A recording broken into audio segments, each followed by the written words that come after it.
Buenas noches, bienvenidos, bienvenidas a otro episodio más de Versus. Como cada semana ya estamos arrancando con bastante información, con bastantes polémicas, no nos han hecho falta, la verdad. Así que vamos a arrancar ahora con todo esto que ha pasado en la Secretaría de Educación Pública, ver cómo también hay otros personajes que están por acción u omisión viendo que están fagocitando también ahí en la Cuarta Transformación, y los errores lamentablemente no ayudan bastante. Así que hoy vamos a estar aquí con nuestro querido Monero Hernández, con Alejandro Páez Valera. Ahora. Miren, ya ven, hasta nerviosa me puse. Con nuestro querido Páez, también es que con tanto hashtag y demás ya estoy mal. Y con nuestra querida Ana Lilia. Entonces, pues vamos a arrancar, no se vayan, ya vamos a empezar aquí en Versus. Ya volvemos.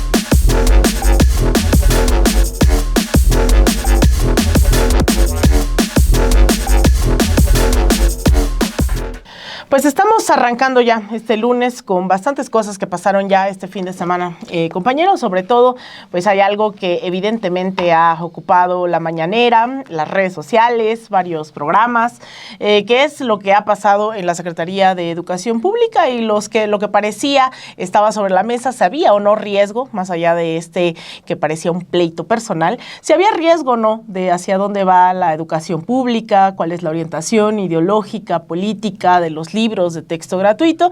Y se ha concentrado este debate en un personaje como Marx Arriaga, que lo vimos, se le notifica que pues el lugar que ocupa en la Dirección General de Textos va a tener ahora un nuevo horizonte, y vemos estos videos, ¿no?, en donde pues policías que, como dice la presidenta Claudia Sheinbaum, pues no lo agreden, pero al final es muy torpe, ¿no?, este movimiento de cómo le piden de por favorcito háganse ya a un lado. Se confirma que es la presidenta quien dice vamos a ocupar, que puede ocupar otro espacio. Se le agradece el trabajo, pero dice hay, pues sí, pequeñas confrontaciones en el sentido de que la educación y sobre todo los textos gratuitos, los textos los libros de texto gratuitos, pues tienen que ser perfectibles, ¿no? Y ahí se habla de incorporar temas sobre las mujeres en la historia, que ha sido algo que ha insistido mucho la presidenta. Dice no está en riesgo pues la orientación de la nueva escuela mexicana, que ha sido la gran apuesta de la Cuarta Transformación, pero esas torpezas, me parece, están en el centro, ¿no? Y se suman hoy ante la falta, que lo hemos insistido mucho en este programa, ante la falta de un proyecto de las derechas, pues pareciera que son a través de chismes, de escándalos, pues pareciera ciencia ficción, ¿no? También lo que sale, porque pues lo hemos visto constantemente, cada año sale un nuevo libro diciendo las nuevas tramas de la Cuarta Transformación. Se suma a Scherer. ¿Qué estamos viendo, no? Creo que eso es un poco lo que hay que ir desglosando, que no está la Cuarta Transformación para estar metida en esto, y también el acompañamiento a una presidenta que está gestionando un país y que tiene que salir todas las mañanas a explicar en la mañanera qué pasa en tal oficina, qué pasa en no sé dónde, regaña a los diputados. Es decir, creo que en este segundo piso necesitamos también construir pues ya cimientos, que los cimientos ya estuvieran al menos claros hacia dónde se va. Entonces, pues, ¿por dónde le entramos, Pepe? Pues yo creo que esto que sucedió es básicamente algo que se pudo haber solucionado de una manera normal, burocráticamente normal. Se complicó muchísimo por una serie de elementos, pues no sé si complicados, pero sí que fueron entorpeciendo lo que pudo haber sido algo muy tranquilo. Me queda claro que lo que está pasando es pues que Claudia Sheinbaum está imponiendo a su equipo, marcando una diferencia, si bien no una diferencia básica, obviamente con el obradorismo. Ella es obradorista, ella muchas veces lo ha dicho y además lo sabemos, lo vemos en su actuar, pues es parte de un movimiento continúa con ese movimiento, pero obviamente que va a ponerle, y ella también lo dijo desde el principio, es más, desde la campaña, su sello personal. Y para eso pues necesita de un equipo en quien ella confía, con personajes que sean cercanos a ella. Y muy al principio pues empezó su mandato heredando ciertos puestos, ¿no? Uno pues muy famoso fue la Secretaría de Hacienda. Se mantiene el secretario de Hacienda de López Obrador, pero incluso estaba así acordado durante solamente un tiempo y después se hacía el cambio, ¿no? Hubo otros elementos que eran cercanos a López Obrador, pero también cercanos a Sheinbaum. Estoy pensando en Ariadna Montiel, por ejemplo. Claro, y ella pues se mantiene y seguramente se va a mantener un buen tramo, a menos que necesidades electorales dijeran otra cosa, pero bueno, parece que no. Hubo otro caso que además pega muy cercano a esto de la SEP, que es Hugo López-Gatell. Hugo López-Gatell tampoco era un personaje cercano a Claudia Sheinbaum, sí muy cercano a López Obrador, pero para nadie era secreto que no era un personaje de Sheinbaum, pues, ¿no? Incluso las diferencias que hubo en el manejo de la pandemia entre el gobierno federal y el gobierno de la Ciudad de México planteaban estas cosas. Y es Hugo López-Gatell, digo que es cercano a esta cuestión de la SEP, porque Hugo López-Gatell fue el que, cuando Mario Delgado se reúne con estos personajes de la industria de la comida chatarra, López-Gatell pues lo denuncia, pues, lo confronta, y finalmente las cosas se arreglan, le dan un puesto a López-Gatell, y él, que es una persona inteligente y disciplinada, lo acepta sin ningún problema y las cosas se hacen bien. Porque además es un lugar donde iba a aportar, bien, ¿no? exacto, sí, o sí, sea, sí. no le ofrecieron algo fuera de se eso. arreglan de una manera institucional y bien hecha. Este es un ejemplo de todo lo contrario, porque hay una serie de elementos que lo complican. Uno es, pues sí, la pifia de lo que mencionas del policía y tales. Así no se hacen las cosas, totalmente innecesario. Se dice que se va a investigar, pues ojalá que se investigue y se sepa pronto qué va a pasar. Hay un elemento que tampoco ayuda, que es el propio Marx Arriaga, su personalidad, es un tipo soberbio. Esta manera me llamó mucho la atención cuando le dice al policía, vas a espósame o algo así, ¿no? Te vas a atrever a esposar a quien hizo los libros de texto. O sea, me parece totalmente teatral. Es cuando él se percata que están grabándolo, ¿no? Entonces, sí, y entonces, pero está bien, no está mal. El error no es de Marx. Yo creo que no ayuda. No ayuda. O sea, yo creo que él hace lo correcto porque tienes que potenciar. O sea, en medio de una agresión, él tiene que potenciarla. O sea, utilizarla a su favor, porque está siendo víctima de una agresión en ese momento. Sí, ahora, pero sí, déjame decir una cosa. Si tienes claro lo importante que es un proyecto, más allá de esa es cuestión personal, esa es otra cosa. No reaccionas de esa manera. Que yo creo, por eso ponía el contraste con López-Gatell. Sí. López-Gatell pudo haber reaccionado de una manera distinta ante su nombramiento, ante los cambios y tal. No sabemos cómo reaccionó López-Gatell, ¿eh? Públicamente. Esa es la diferencia. Marx Arriaga, yo tengo mis asegúnes con eso. Y tal, y yo creo que complica todo, ¿no? Entonces, para terminar como inicié, me parece que es una manera muy defectuosa, pues, de cómo se realiza un cambio que era, pues, una cosa incluso hasta burocrática, ¿no? Y que complica todo y que le crea otro problema más a la presidenta. Sí. Es que se está enfrentando a muchísimos problemas, desde Trump hasta arriba, hasta pues, Marx Arriaga. Entonces, pues yo creo que eso no ayuda. Y si eso nos enfrentamos a una derecha que está dispuesta a todo por encontrar el mínimo error y potenciarlo, pues las cosas se pueden complicar más.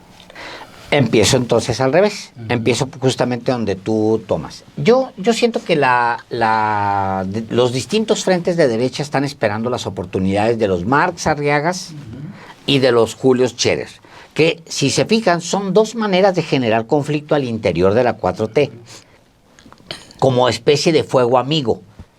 No lo es tan amigo, pero termina siendo una especie de fuego amigo que puedes traducir como tal. Entonces, empiezo al revés.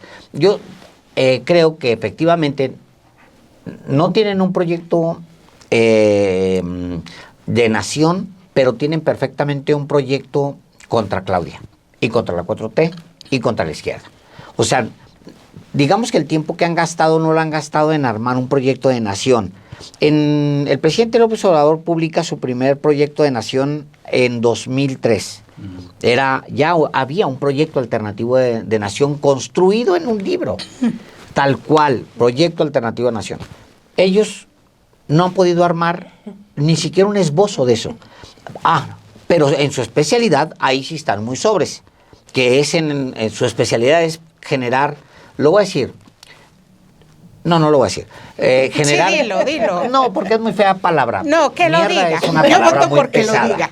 lo diga. Mierda es una palabra fea. Sí, no la digas. Sí, no la voy a decir. No vayas a decir mierda. No la voy a decir, pero son muy buenos lanzando porquería. No la palabra que dije, pero la otra la sustituyo con porquería. Para eso sí son muy buenos, para armar ese tipo de campañas. Lo han hecho y lo han hecho con éxito. Cuando se han metido por los canales institucionales, han fracasado rotundamente porque para eso no sirven. Todo su diseño personal, de conjunto, está en torno a las guerras de lodo. Entonces, por eso mismo, este contenido le sirve mucho para construir, pues todo, dinámicas, redes, ataques, etcétera, que para lo que ellos sí están muy bien armados. No saben cómo decir, no cómo rescatar al país, pero sí saben cómo destruirlo, en resumen. Entonces, si empiezo de atrás para adelante, digamos, ahí mal Marx, yo creo que en algún momento tiene que entrar él en razón y decir, hasta aquí, órale, va, y tengo que encontrar la manera de dialogar entre pares. Si él es de izquierda, no es el único de izquierda. Hay muchos de izquierda. Entonces tiene que encontrar la manera de dialogar como alguien dialoga con el otro. Porque si te cierras, entonces lo que vas a hacer es estar dando contenido a la derecha y entonces sí te conviertes en un tonto útil de la derecha. El tonto útil.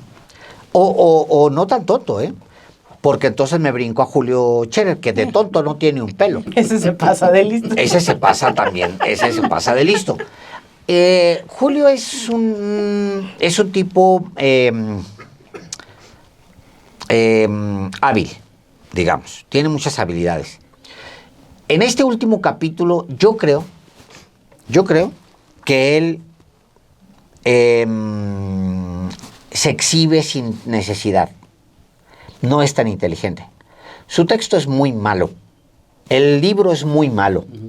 O sea, el libro está además contaminado por Jorge Fernández Menéndez, que significa contaminado por dos personajes clave de la guerra sucia, de la guerra puerca, de los deportes de lanzamiento de mierda, de la palabra chatarra, es la palabra que no voy a decir, que es Carlos Salinas de Gortari y Felipe Calderón. Los dos tienen una relación directa con Jorge Fernández Menéndez.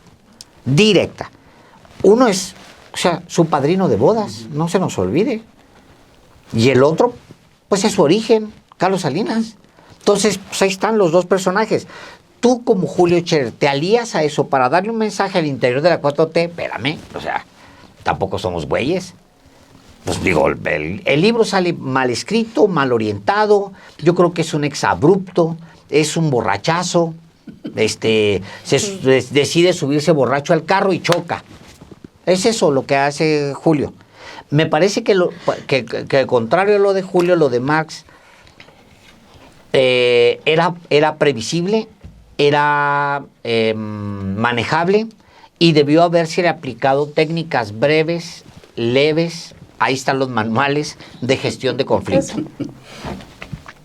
Hablabas del proyecto de nación que plantea el presidente López Obrador y yo quiero partir de ahí para hablar de estos conflictivos señores que han dado mucho lodo a la derecha para lanzarla contra el proyecto que hoy encabeza la presidenta, porque el fin de semana y hoy mismo y durante la semana sin duda serán Marx Arriaga y Julio Scherer. Y la próxima semana quizá tendremos a otros personajes que servirán igual de tontos útiles a la derecha, que ante una falta de proyecto, pues deciden agarrarse de lo que pueden, ¿no? Para potencializar estos escándalos. Porque lo podemos ver en la prensa misma. Hoy los medios que traen una crítica constante contra la presidenta sin argumentos la mayor parte de las veces, pues son los que le están haciendo un montón de eco a este tipo a estos conflictos. Todo el fin de semana los medios de Salinas Pliego repitieron una y otra vez: en estas oficinas se fraguaron los libros, como si fuese algo ilegal hacer un libro. Pero ese es el tipo de tono que están planteando.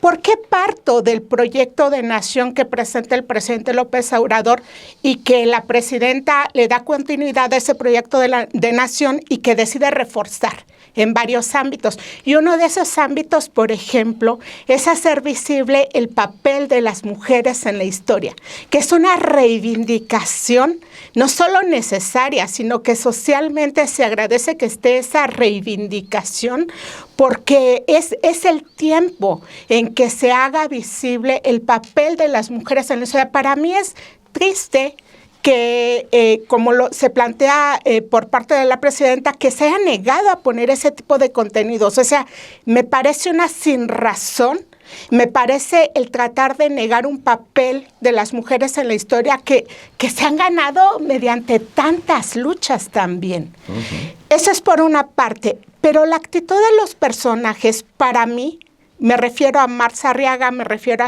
a Julito, el Junior Scherer, que para mí es otro Junior tóxico, un clásico ejemplo de otro Junior tóxico.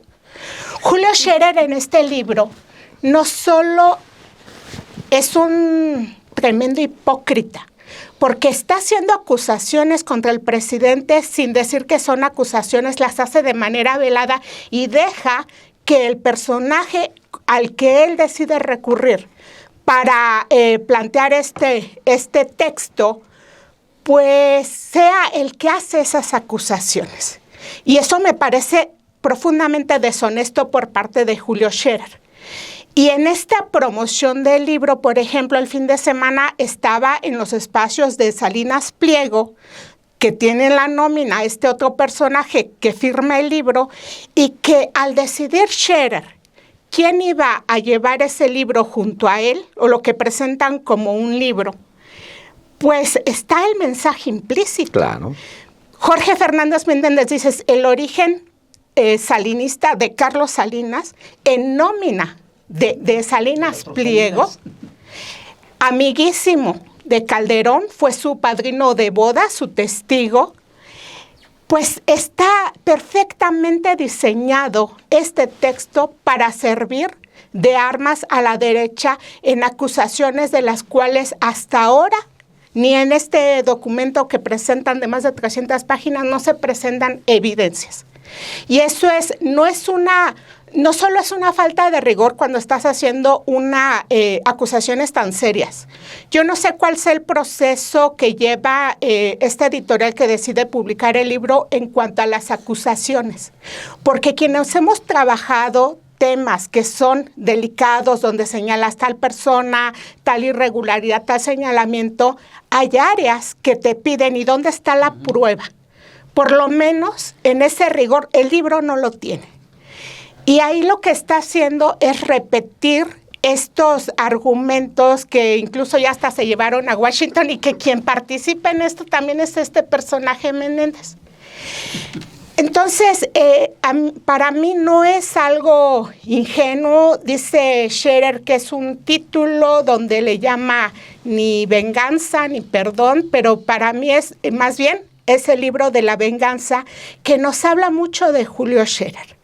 Porque cuando él se despide del proyecto que lo llevó como funcionario público, y recordarán ustedes que se despide junto al presidente en una conferencia, pues parecería que Julio saldría pues por la puerta grande, pero en este libro confiesa de manera velada que no fue así. Que Julio salió por la puerta trasera en medio de escándalos, en medio de desencuentros, porque ya estaba el libro donde se le presenta como un personaje traidor, el de Traición en Palacio, donde se fueron desnudando todo el tipo de negocios que Julito el Junior Scherer hacía como abogado. Y esto no podemos perderlo de vista porque en varios apartados de este texto, Scherer plantea como con mucho, se siente, ¿no?, como rencorosillo, que el presidente pues le creía al fiscal. Entonces, para mí hay libros que salen del despecho.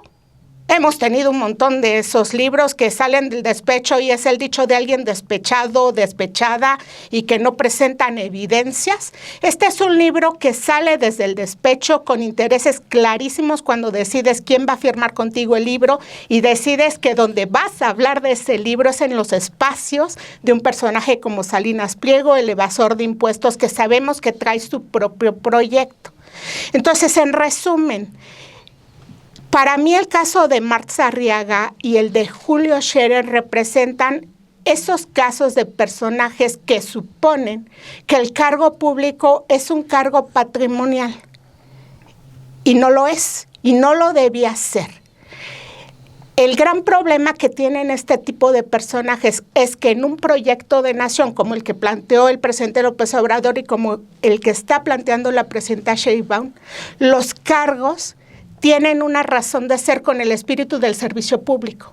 Y eso no lo hemos visto con muchos personajes. Entonces, hoy son estos personajes y yo no dudo que en próximos días veremos otro libro de alguien también despechado, despechada, que lancen acusaciones de un proyecto pues donde tenían un compromiso como funcionarios públicos y creo que en estos casos no lo están cumpliendo. No, en el caso de Scherer, pues un punto más, con esto cierro.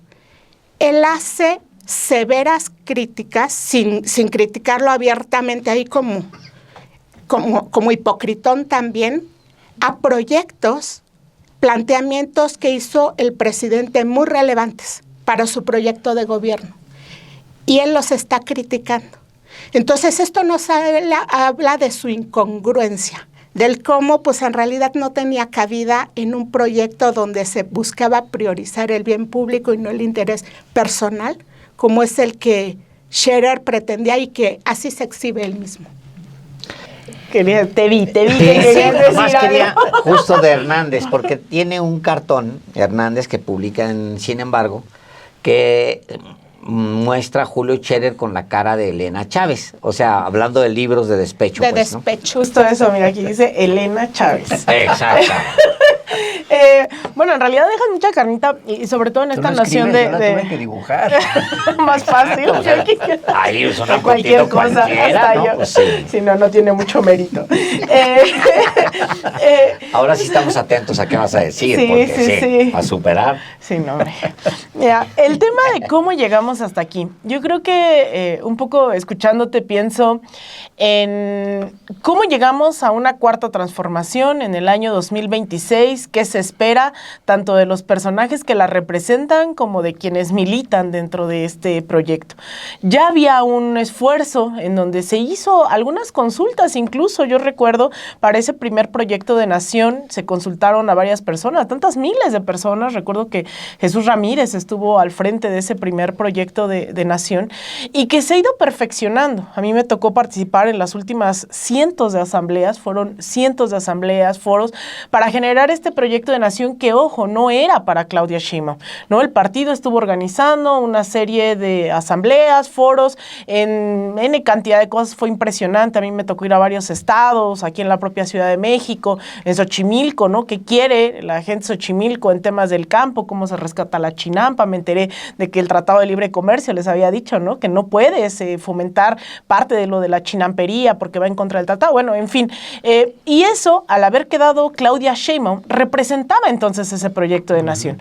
No era el proyecto de Claudia, era un proyecto de nación de pues unas cuantas cientos, miles de personas que participaron en todos estos espacios, que igual es perfectible y que después sí, ya la presidenta, cuando es electa la candidata y cuando ya va a ejercer la presidencia, presidencia decide pues darle ese toque, lo convierte en 100 puntos de gobierno, y uno de esos puntos de gobierno es justo la nueva escuela mexicana, ¿no? El darle continuidad, el continuar con estos libros, porque creo que esto está muy ligado a lo que hablábamos hace unos programas, sobre dónde están esas permanentes disputas. El hecho de ganar elecciones no es ganar el poder, y eso yo no me canso de decirlo todo el tiempo. Estamos en un permanente espacio de disputa en todo sentido, y pues ser gobierno no es ir avanzando y avanzando y avanzando, que es lo que quisiéramos, sino es estar tratando de encontrar, y más ahora en tiempos trompistas, los puntos de negociación en los que indudablemente México, al no ser superpotencia global, tiene que ir cediendo en algunos puntos. Pero en la educación también. La educación es parte de la expresión de esos modelos económicos, y recordemos cómo se ha trastocado la educación en este país a partir de esos mismos modelos económicos de disputa. ¿Qué fue el gobierno de Vicente Fox? Fue el desmantelamiento pleno de cualquier intento de proyecto humanista, social, lo que sea, y fue ponernos al servicio de las grandes empresas transnacionales para hacer mano de obra barata.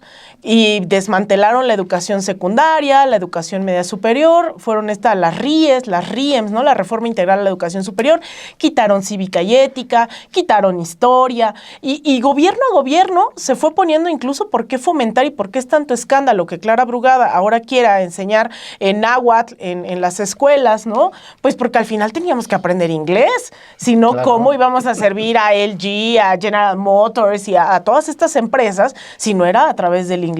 Entonces, yo creo que es eso, es entender que hay un proyecto en disputa, y a mí lo que me preocuparía, en todo caso, dentro de esto que hemos visto este fin de semana, es que la presidenta hubiese dicho, pues sí, tuvimos que ceder, pero no es el caso.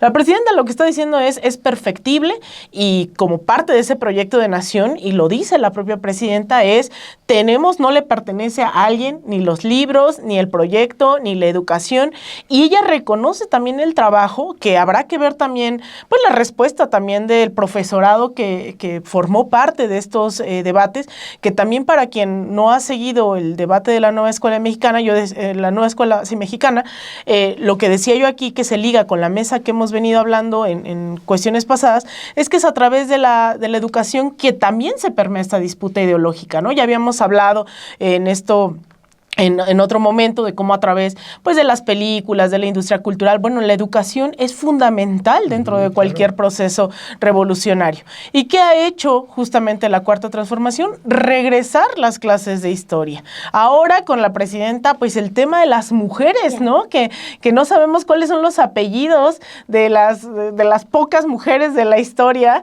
porque es de Domínguez, ¿no? De Juárez, o sea, cosas así que yo creo que hay que seguir profundizando.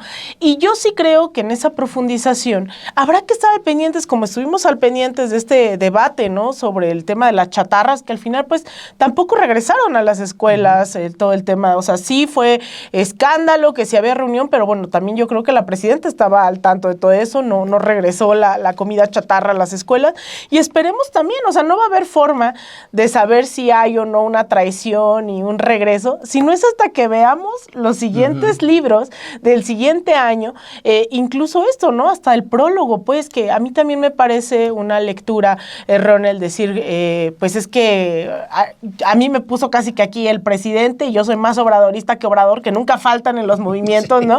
Los que son más marxistas que Marx, los que son más obradoristas que Obrador, los que son... Entonces, yo creo que también eso, me quedo con eso, ¿no? Que la presidenta dice, a ver, es un proyecto de todos, siempre es perfectible, y yo le agregaría, y siempre estamos en disputa. Entonces, es cómo nos sentimos también interpelados e interpeladas, sean los padres de familia, sean los profesores, sean los estudiantes, para fortalecer un proyecto que la verdad es impresionante, lo que se propone en la nueva escuela mexicana, que es recabar todas las luchas, tanto pedagógicas, ideológicas, como históricas, feministas, ¿no? Es un proyecto muy ambicioso que a mí me parece, si se logra concretar, pues ahí sí llegamos a ese punto de no retorno. Ojalá. A ver, échate un cartón. A ver, de todo lo que acaba de decir ahora, a ver, un cartón, a ver. Sí. Sí lo voy a hacer. Eventualmente lo haré, vas a ver. Un duelo. Lo voy a dedicar. Sí, un duelo. Ya hasta me quitaste la idea de la cabeza. Hay Es que son varios elementos, ¿no?, que están ya en la mesa. La oposición de derecha en México, yo creo que se le debería de llamar la oposición de Pavlov. No, vean. Está bueno. Y todos estos personajes que se han congregado en torno a Claudio X González, a Ricardo Salinas Pliego, que son básicamente pues ya lo que queda del PRI y del PAN. Sí, y del PRD. No se llama Frente Amplio, bien amplio, bien amplio. Las únicas frentes amplias son las de Alejandro. Estas son frentes amplias. Eso sí. Y no Entonces, bueno, todos estos personajes y los intelectuales del neoliberalismo conforman esta oposición de Pavlov, que obviamente cada que sucede algo que pueda lastimar, bloquear, dañar a la 4T, empiezan a salivar de una manera impresionante. Y salivan en la tele, y salivan en las redes sociales, sí. Y bueno.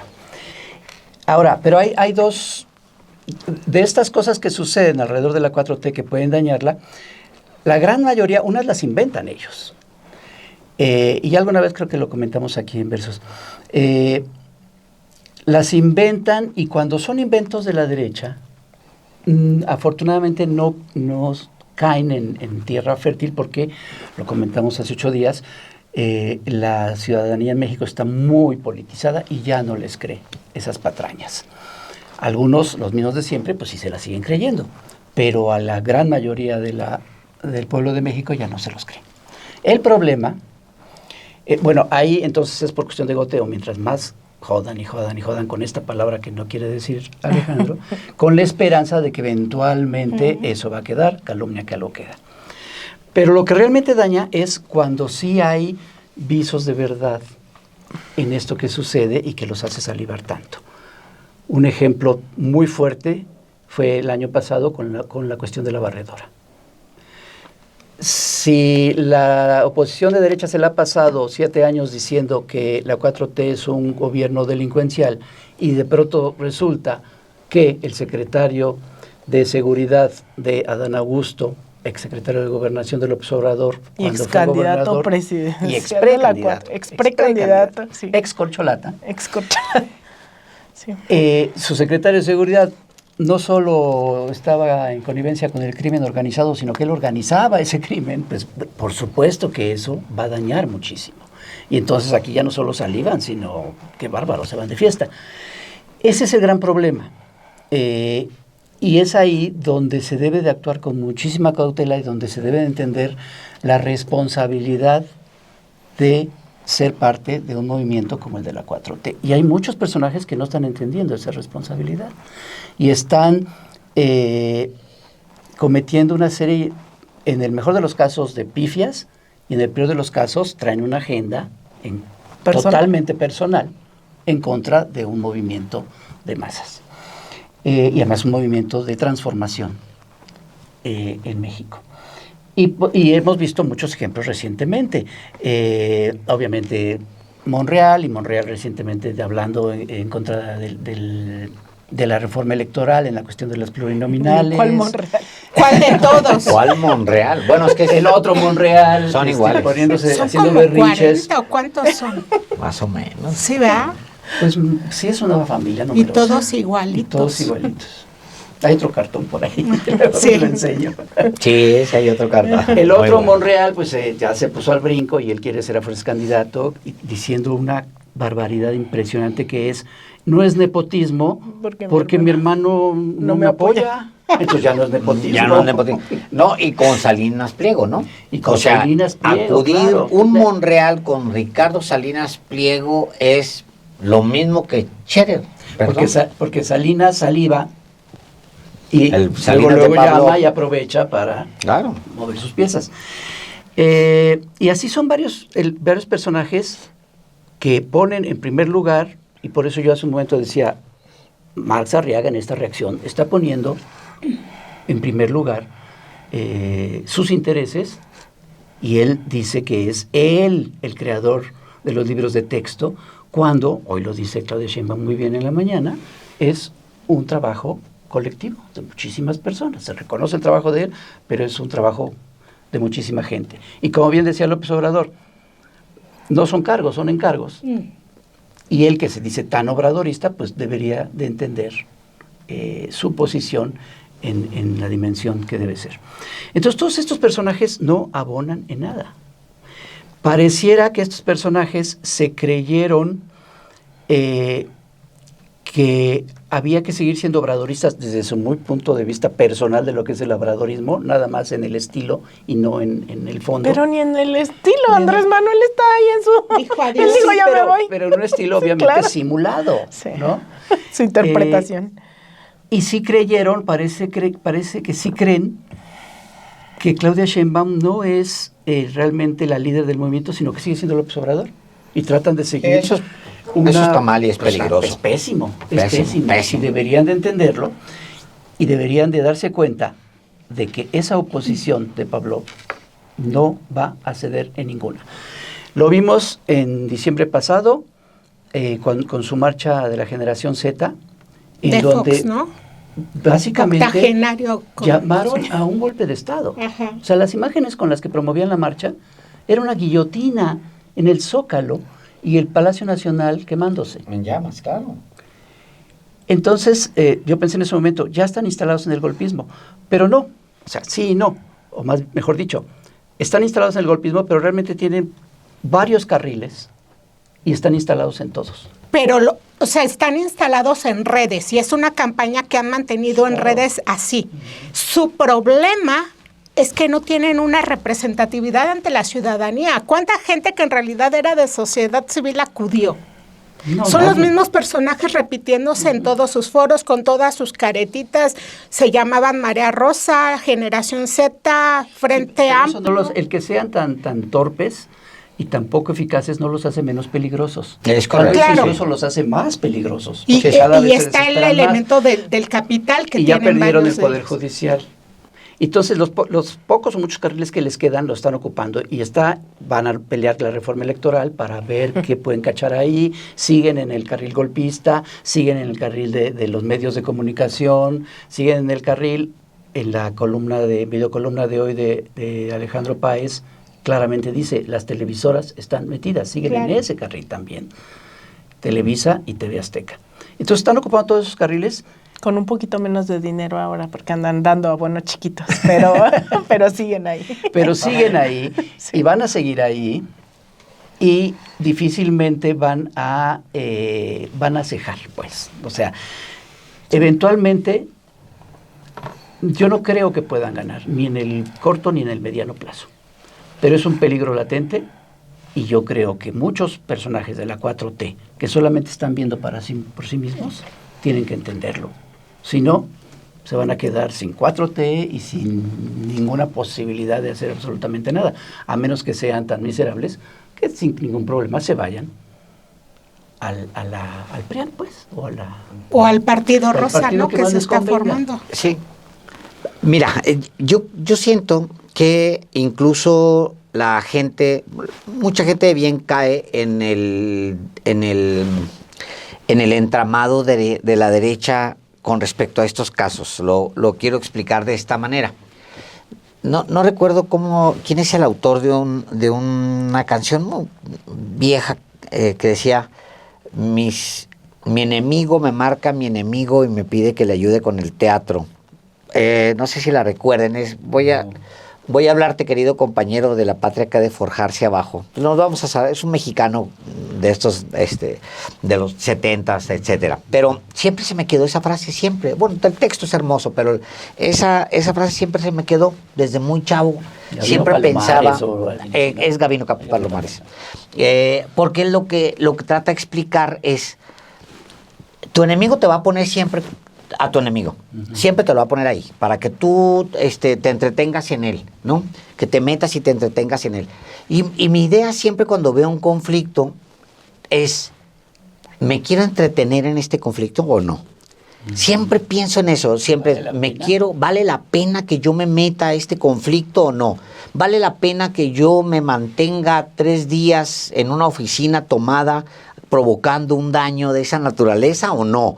¿Vale la pena que yo, periodista, que al menos me he dicho toda la vida progresista, que me entretenga con el tema Marx Arriaga o no?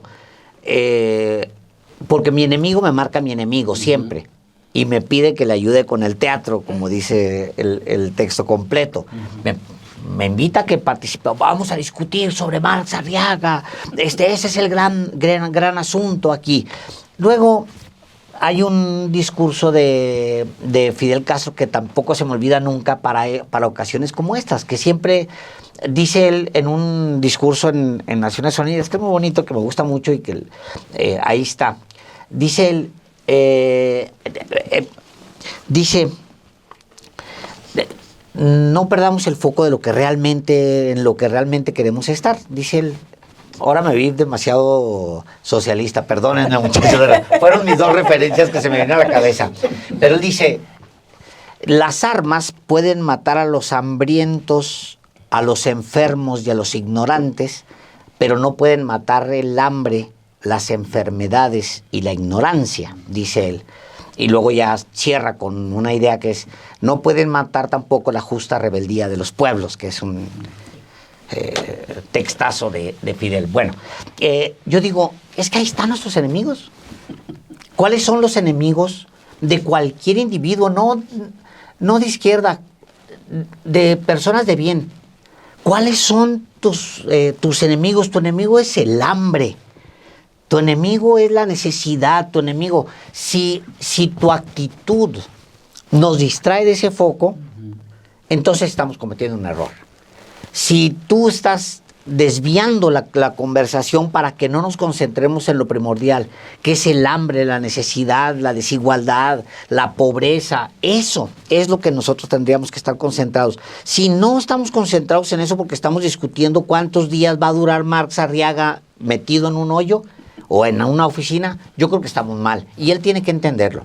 Él tiene que entender que le está dando de comer a un discurso. En las cloacas de la SEP, dice él. El cloacas de la SEP, es que tampoco es. No hay cloacas de la SEP, porque si no, entonces, ¿por qué aceptaste estar originalmente en una cloaca? No está bien ese discurso, no está bien. Del otro se lo creo.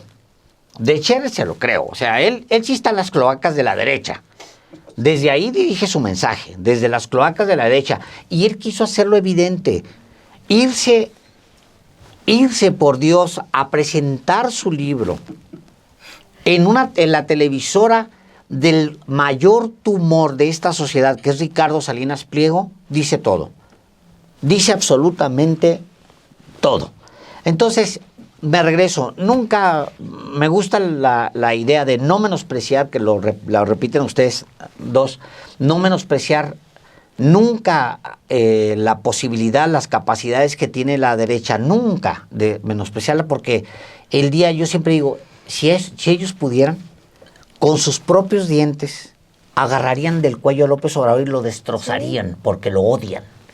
Y odian, por lo tanto, todo lo que medianamente sea su entorno. Igual odian a la presidenta. Entonces, de regreso es nunca menospreciar, pero hay tu enemigo te pone a tu enemigo. Y entonces, órale, entretente con el teatro. ¿Cuáles son las prioridades que tenemos? ¿Cuál es la agenda real que tenemos como ciudadanos? Ni siquiera como izquierda, como ciudadanos. La pobreza, la desigualdad, el hambre, Cuba. ¿No? Me gusta esa reflexión que haces de recordarnos cuáles son los enemigos que como humanidad tenemos o debíamos tener como sociedad y que hemos enfrentado en este país durante mucho tiempo con o por causantes como esos personajes de la derecha que promovieron modelos de desigualdad. Y al ser parte, y vuelvo al origen de lo que yo veo como un problema y que es la expresión en estos casos, hay un problema grave en que los funcionarios públicos, los servidores públicos no comprendan la razón de ser del servicio público. Porque la política neoliberal no solo privatizó los sectores productivos de este país, no solo desmanteló el Estado en su razón de ser como garante de los derechos sociales, sino que fue desdibujando ese espíritu del servicio público. Y lo vimos en muchos sectores. Y en esos muchos sectores es un ir trabajando todos los días también, hacer una pedagogía con los funcionarios públicos, con los servidores públicos, que entiendan por qué tienen ese cargo. Vuelvo al caso de Scherer.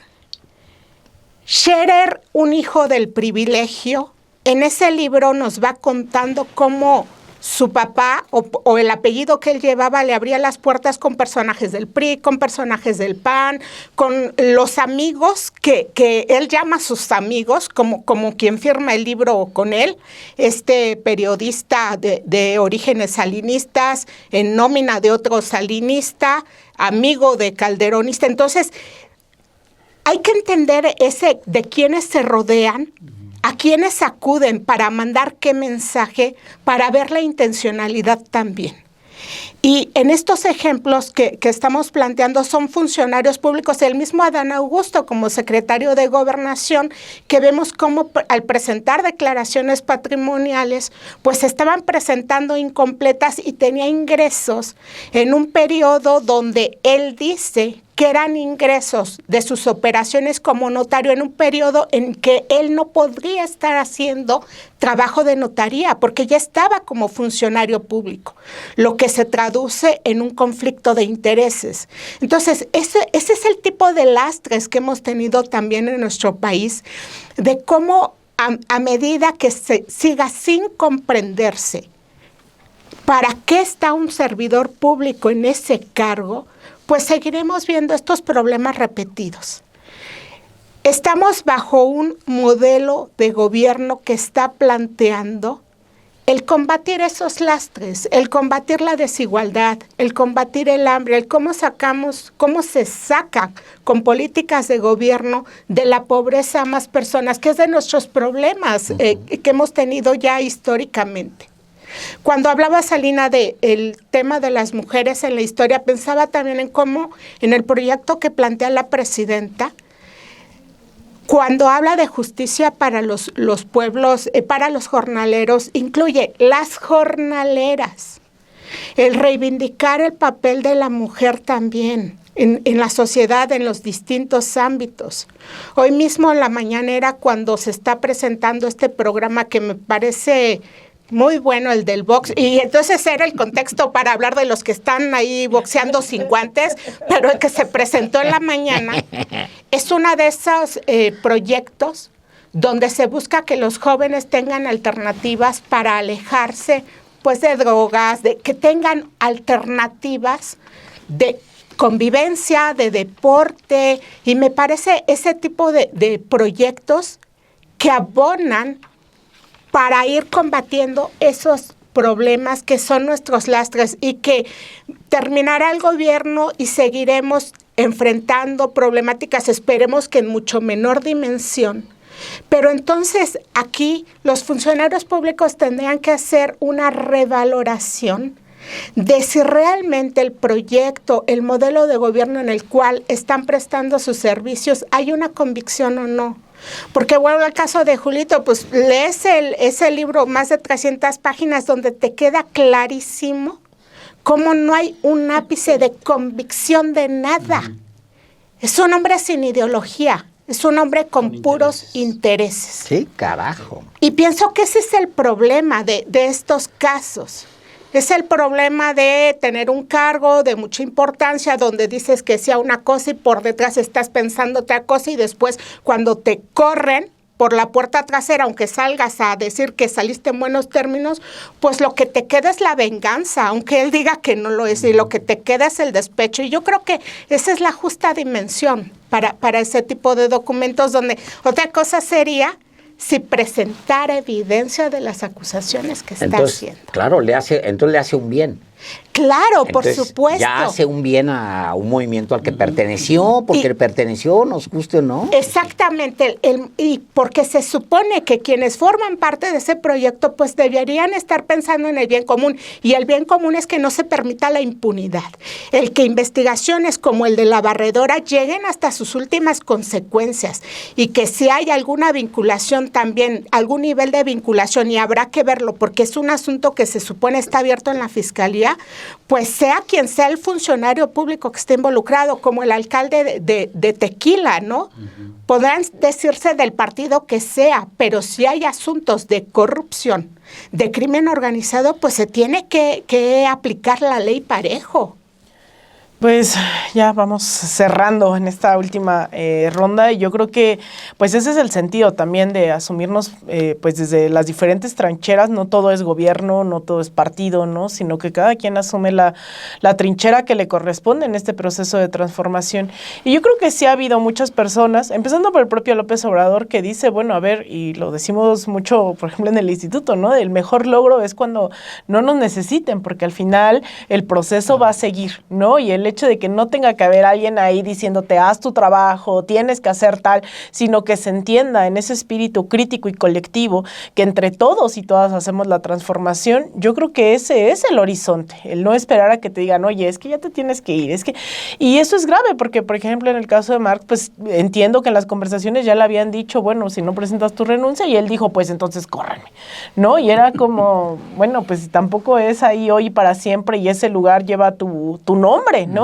Entonces, y pienso mucho cuando te escuchaba, Ana Lilia, pues pienso en nombres como el Che, ¿no? Que él decía, pues hay que estar en donde la revolución nos necesite. Y si tenemos que aportar, él estuvo al frente del Banco de Cuba y después dijo, pues ya acabé mi misión aquí y yo no quiero ser el que represente la revolución cubana. Yo como argentino vine, ayudé en el internacionalismo, pero cuando se trató de ser doctor, el Che fue doctor, y cuando se trató de agarrar la motocicleta y de entrenar aquí, y al final el concluir la revolución cubana, dijo, pues yo aquí concluí, pero hay más por hacer, y entonces se fue, renunció a todos, cubana, renuncia a todos sus cargos, se despide en una carta preciosa de Fidel, ¿no? Y pues dice que va a seguir, y entonces pues termina siendo asesinado en Bolivia, ¿no? Que él sin ser boliviano, sin ser... Es decir, creo que en esto que decía Alejandro, de ir identificando cuál es realmente el enemigo, creo que ahí es en donde tenemos que instalarnos, en dónde estamos tratando de contribuir para disminuir las miserias, la desigualdad. Aquí no se trata de estar en contra del ignorante, sino de la ignorancia como parte de un sistema que busca justamente que la gente no desarrolle un pensamiento crítico. Entonces, yo creo que las alertas tendrían que estar puestas, que no creo que sea el caso, insisto, porque además uno podrá pensar en cómo le hará la presidenta en ciertos temas, ¿no? Pero en el de la educación es algo que también ha sido de sus banderas, ¿no? Y que ha sido sus propias causas, y que yo no diría que a esta edad en la presidencia de la República, entonces ya a estas alturas se va a retractar Claudia de que hay que hacer cambios estructurales en educación. No sé, yo no lo creo. Pero que también me cierro diciendo que lo que más me gusta de todo esto es que estemos también en una lógica de fiscalización de qué está ocurriendo. Esto era impensable, ¿no? Hace unos años que se esté debatiendo sobre qué está pasando con un director general de los textos, hacia dónde va la educación, qué es la nueva escuela mexicana. Es decir, yo creo que vamos bien. Habrá que ser pues también muy conscientes de lo que... de los pleitos que ponemos también públicamente y los acentos en donde se ponen, para no individualizar, ¿no? El no decir, bueno, el problema no es Marx, el problema no es si tiene pleito o no con Mario, sino cómo estamos disputando también en las diferentes trincheras. Entonces creo que también es satisfactorio ver que hoy hay un nivel de politización y que la educación es un gran tema de debate en este país. Me llama la atención que se ha mencionado, a propósito del libro de Julio Scherer. Qué pena que... Es el hijo mayor de Julio. Qué pena por don Julio, Qué pena ¿verdad? que le haya puesto Julio, porque entonces decimos Julio Scherer. Julito. Sí, me gusta que le diga Julito. No, porque hay un Julito. Julito, el hijo de Sabines. No, pero... Sí, Entonces, cierto. que vive, es un buen hombre y le mando un abrazo. Porque ese Julito Chico. públicamente... Julio Chico. Julio Chico. Sí, siempre. Y don Julio. O Scherer Ibarra. El Junior Scherer en Ibarra. barra. Scherer en Barra. Sí. Me llama la atención esto que dicen de... Y se va con Salinas Pliego. Claro. López Obrador Se fue con Salinas Sí. Pliego. López Obrador jaló a Salinas Así Pliego. es. López Obrador hizo... Y lo cuenta Scherer y en lo el libro. cuenta Scherer. Pero lo es cuenta otro López momento. Obrador, o sea... Es ¿cómo? otro momento. Es otro momento. Hubo un momento... si algo le he criticado yo a López Obrador, desde antes de que fuera el presidente del PRD, pero sobre todo a partir de que es presidente del PRD y hasta el último año de la presidencia de la República, eran estas alianzas pragmáticas que hacía. Pues sí. Y se lo dije, si algo te he criticado es esto. Y él me dijo, me acusó de ser un monje purista, un monje principista, y él siempre lo dijo, hacer política es optar entre inconvenientes, y me contestó diciendo, ni el agua bendita es químicamente pura, ¿no? Entonces, bueno, puede uno entender ciertas alianzas que deben hacerse en algún momento para sumar, sobre todo si lo que se está buscando es una mayoría, pues para poder gobernar y cambiar este país. Pero es otro momento, efectivamente. Y además, yo creo que hay dos cosas que pesaban mucho cuando López Obrador tomaba este tipo de decisiones de estas alianzas. Una es obviamente sumar. Otra, creo yo, es una sensación de gratitud y de lealtad que López Obrador tiene como un valor. Yo creo que sintió gratitud con Scherer, por su padre, obviamente. Tenía gratitud por Salinas Pliego, y él muchas veces lo dijo. Cuando en el 2006, cuando todos los medios se cerraron, Salinas Pliego le dio un espacio en Televisión Azteca.